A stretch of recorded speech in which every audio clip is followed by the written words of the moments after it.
সৃষ্টি করেছেন সৃষ্টিকর্তা। এক একজনের এক এক গুণ, এক একজনের এক এক আইডিয়া, সেটা কি আমরা এক করতে পারি? আমাদের চার্চ 11টা সার্কিট, অনেক চার্চ রয়েছে এবং অনেক সম্পদ রয়েছে এক একটা চার্চের। সম্পদ বলতে অনেক জমি রয়েছে।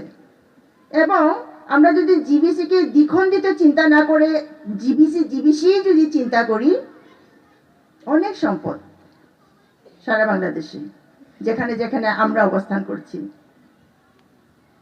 কিন্তু এই রিসোর্সগুলিকে আমরা কিভাবে ইউটিলাইজ করছি, বা আমরা কিভাবে চিন্তা করছি, বা ভবিষ্যতে কিভাবে চিন্তা করব, সেটা আমাদের জন্য হয়তো বড় একটা চিন্তার বিষয়। এবং যেটা বলবো, ইয়ুথ সব থেকে শক্তিশালী গ্রুপ, যাদেরকে দমিয়ে রাখা যায় না, যারা আমাদের ভবিষ্যতের নেতা বা নেত্রী।